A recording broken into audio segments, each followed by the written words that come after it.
Welcome to my class and stories. अभी हम discuss करेंगे एक नया एमबीए का topic, strategic management. Strategic management क्या होता है? मैनेजमेंट तो मींस के art of working, directing, coordinating, controlling, planning, ये सब जो होते हैं मैनेजमेंट के पार्ट होते हैं जो इंटरनल एक्सटर्नल फैक्टर पे इफ़ेक्ट करते हैं, जो ऑर्गेनाइजेशन के गोल को अचीव करने के लिए management top of the line to bottom line तक एक डिसीज़न लेते हैं। लेकिन एक स्ट्रेटेजिक मैनेजमेंट होता है किसी चीज़ को कंप्लीट करने के लिए, कि किसी टास्क को कंप्लीट करने के लिए स्ट्रेटेजिक मैनेजमेंट जो इंटरनल और एक्सटर्नल फैक्टर से इफ़ेक्ट करता है। सपोज दैट कि एक स्ट्रेटेजी आई कि हम एक एग्ज़ाम्पल लेते हैं, ऑटोमोबाइल कंपनी में BS4 इंजन और BS6 इंजन जो आए थे, ये 6 या 5 जो भी है, तो इससे पहले BS4 आते थे, लेकिन सुप्रीम कोर्ट के ऑर्डर के बाद में ये हुआ डिसीज़न कि अब ये BS4 हटेंगे और जो कंपनीज़ बनाएंगी BS6 बनाएंगी, शायद 6 या 5, मुझे याद नहीं आ रहा, लेकिन कुछ ऐसा था। तो ऑटोमोबाइल इंडस्ट्री को इंस्ट्रक्शन दिए गए और टाइम दिया गया कि आप इतने वक्त में जो है अपने पुराने इंजन्स को रिप्लेस कर दीजिए BS6 से। तो क्या हुआ कि उन्होंने एक स्ट्रेटेजी बनाई कि अपनी जो ऑटोमोबाइल इंडस्ट्री होती, अपनी जो पुरानी यूनिट्स थी उनको सिर्फ सेल पे लगा दिया कि sell out with in this year के, तो सेल निकाल दी उनकी और स्ट्रेटेजी बना करके और नई टेक्नोलॉजी को अपने फैक्ट्रीज़ में और प्लांट्स में इम्प्लीकेट कर दिया, जिससे उन्होंने BS6 इंजन बनाए। तो ये एक स्ट्रेटेजी हुई जो बाहरी फैक्टर से इफ़ेक्ट करी, जो टेक्नोलॉजी से इफ़ेक्ट करी, जो एक पॉलिटिकल फैक्टर से इफ़ेक्ट करी। इसको स्ट्रेटेजी कहते हैं। स्ट्रेटेजी होती है जैसे कि हम एक स्ट्रेटेजी बनाते हैं, गारमेंट कंपनी के अंदर स्ट्रेटेजी होती है। गारमेंट्स में हम एक कलेक्शन की बात करते हैं, winters collection, summer collection, spring collection. तो विंटर्स की जो स्ट्रेटेजी होगी, जब कोई गारमेंट कंपनी होगी, तो जब स्प्रिंग चलता हुआ होता है, जब रेनी सीज़न चलते हुए होते हैं, तो तब जो होती है वो विंटर्स के प्रोडक्शन को लाइन पे लगा देते हैं, क्योंकि उन्हें पता है कि अक्टूबर नवंबर चल रहा है, सितंबर अक्टूबर चल रहा है, तो इसमें हम प्रोडक्शन लगाते हैं, तो नवंबर दिसंबर जनवरी में ये आउट माल जो है मार्केट में जाएगा और इसको हम सर्दियों का प्रोडक्ट बना करके बेचेंगे। जब सर्दियाँ होती हैं तो वो तैयारी करते हैं गारमेंट कंपनी वाले गर्मियों के कपड़ों की। जब जनवरी फरवरी मार्च होते हैं तो वो गर्मियों के कपड़े तैयार करते हैं, क्योंकि उन्हें पता है कि मार्च के बाद अप्रैल जब आएगा, तो अप्रैल में आने के बाद में उन्हें जो है गर्मियों के कपड़े मार्केट में बेचने हैं। तो उन्हें पता है कि अब हाँ, हमारे जो है गर्मियों के कपड़े बिकेंगे। अब जब गर्मी चलती हुई होती है तो फिर जो आता है एक रेनी सीज़न आता है, तो उसमें रेनी कोट वगैरह और अम्ब्रेला वगैरह इनकी प्रोडक्शन को लाइन पे लगा दिया जाता है, जो भी इसकी कंपनीज़ होती हैं। उन्हें पता है कि अब कमिंग अप जो होता है रेनी सीज़न है और उसके में जो है रेनी कोट और अम्ब्रेला वगैरह ज़्यादा बिकते हैं, तो वो उस प्रोडक्शन को लाइन पे लगा देते हैं। तो इसको कहते हैं स्ट्रेटेजिक मैनेजमेंट, के आने वाला क्या टाइम है, आने वाली क्या डिमांड है। तो उसी हिसाब से जैसे कि आजकल एक टेक्नोलॉजिकल चेंजेस चल रहे हैं कि आने वाले टाइम में या अभी स्टार्ट हो गया है आर्टिफिशियल इंटेलिजेंस। अब आर्टिफिशियल इंटेलिजेंस को जो है जो होता है उसको बिज़नेस में यूज़ करने लगे हैं। तो अब जो है लोग बाग उसके ऊपर डिपेंड होने लगे हैं। अब क्या है, जैसे कि हम इसमें ये एक काम करते हैं, जैसे आर्टिफिशियल इंटेलिजेंस है, इसके कुछ प्रोडक्ट आए, इसके कुछ रोबोट्स आए, तो अब ये मार्केट में आने लगे, मार्केट में इनकी डिमांड बढ़ने लगी। अब किसी कंपनी का ध्यान इस पर जाए कि इनमें भी कभी रिपेयरिंग होगी, इनमें भी कभी ठीक होंगे, ये भी कभी सही होंगे, या इनमें भी कोई ख़राबी आएगी, तो इसको ठीक करने वाले भी एक जो कंपनीज़ होती हैं जो इस पर फ्रेमवर्क करेंगी, तो वो उनकी स्ट्रेटेजिक प्लानिंग होगी कि हम जो है आर्टिफिशियल इंटेलिजेंस, जैसे कि एलेक्सा वगैरह के जो बॉक्स होते हैं वो ख़राब हो जाएं, या फिर जो भी आर्टिफिशियल इंटेलिजेंस में प्रोडक्ट आ रहे हैं, तो उनको जो है ठीक करने के लिए मैकेनिक की और इंजीनियर्स की ज़रूरत पड़ेगी। तो वो एक स्ट्रेटेजिक प्लानिंग होती है। स्ट्रेटेजिक प्लानिंग में जैसे कि हम नॉर्मली एक घर का एग्जांपल ले सकते हैं। जब कोई घर बनाते हैं तो उसमें कुछ स्टेप प्लानिंग होती है। लैंड ख़रीदते हैं, लैंड ख़रीदने के बाद में मिस्त्री मज़दूर आते हैं, मिस्त्री मज़दूर के बाद में सीमेंट, रेता, बजरी और सरियाँ आती हैं, फिर वो कंस्ट्रक्शन होता है, लकड़ी आती हैं, और जब वो तैयार होता रहता है प्लास्टर, उसके बाद में जो होता है सबसे फाइनल के इलेक्ट्रिसिटी और घिसाई वगैरह और टाइल्स वगैरह, और उसके बाद में उसमें पेंट होता है।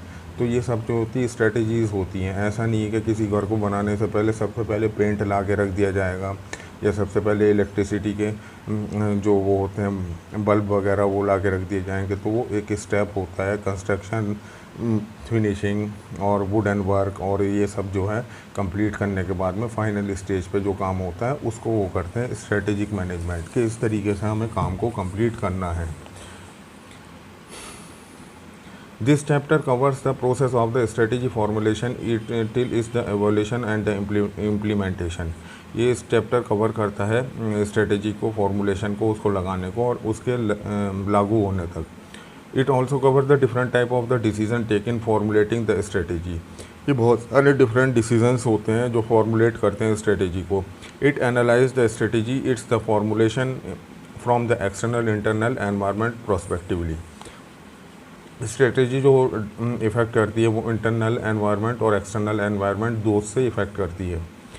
Concept of the strategic management. Strategic management deal with the long term plans and the action of the organisation. ये एक लॉन्ग टर्म प्लान होता है, एक्शन होता है ऑर्गेनाइजेशन के लिए। This decision are arrive in the light of the both internal external factor that effect the working of the organisation. ये effect करते हैं जो इंटरनल और एक्सटर्नल फैक्टर्स होते हैं ऑर्गेनाइजेशन के, पॉलिटिकल, टेक्नोलॉजिकल, गवर्नमेंट टैक्सेस और टेक्नोलॉजिकल चेंजेस, और इंटरनल फैक्टर्स जो हमारी लेबर है, वर्क फोर्स है और मशीनरीज हैं वो पुरानी है या ओल्ड है या नई है। तो ये इंटरनल और एक्सटर्नल फैक्टर्स पे डिपेंड करते हैं।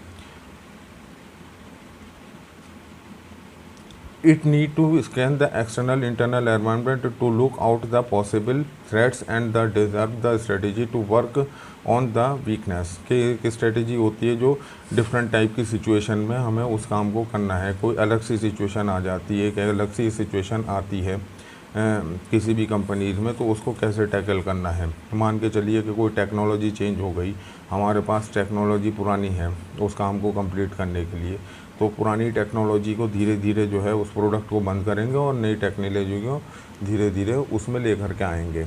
ये एक स्ट्रेटेजी होती है। जैसे कि पहले एक सेल्स होती थी, तो सेल्स होती थी 1 to 1 पर्सन जा कर के सेल करते थे, लेकिन अब जब टेक्नोलॉजी आई तो व्हाट्सएप, ईमेल और इनसे मार्केटिंग होने लगी और इस स्ट्रेटेजी को लागू करने लगे।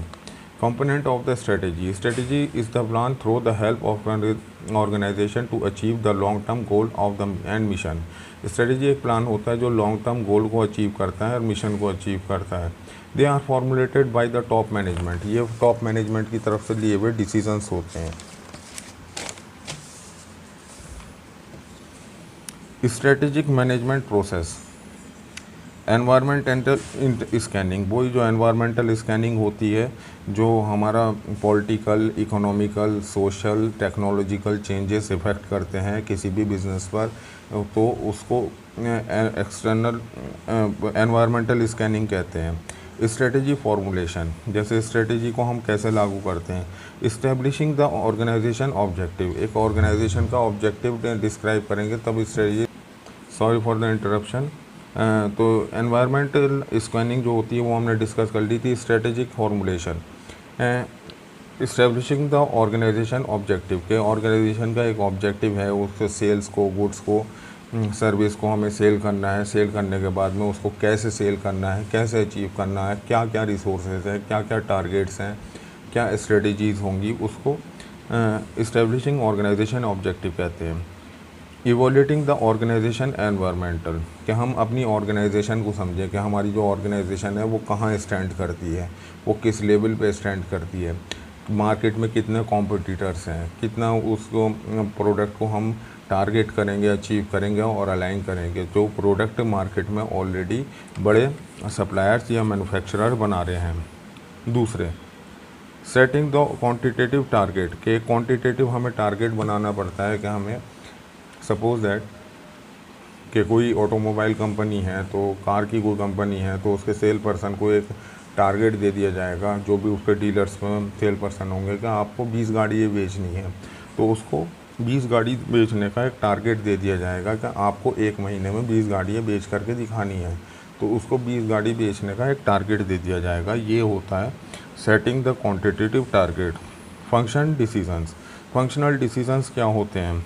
It is the step of the management always the evaluation of the each division or the unit according to the plan and the each of them के जो हमारा डिसीज़न होता है क्या वो सही तरीके से काम कर रहा है या हमारी जो प्लानिंग थी वो सही तरीके से इम्प्लीकेट हो रही है या नहीं, इसको टॉप मैनेजमेंट वॉच आउट करता है।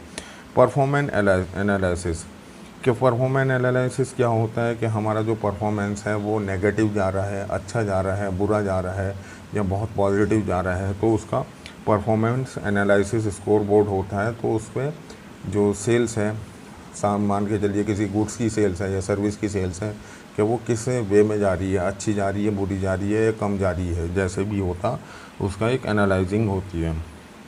Choice of the strategy, strategy is the finalised on the basis of the available options and the market condition कि जो स्ट्रेटजी बनाई जाती है वो अवेलेबल रिसोर्सेज से और मार्केट स्ट्रेटजी पे बनाई जाती है। स्ट्रेटजी इम्प्लीकेशन, स्ट्रेटजी को लागू करना, स्ट्रेटजी एवोल्यूशन कि हमें स्ट्रेटजी बनाई थी वो इफ़ेक्टिव है या नहीं है, अच्छी है या बुरी है, इसको स्ट्रेटजी एवोल्यूशन कहते हैं।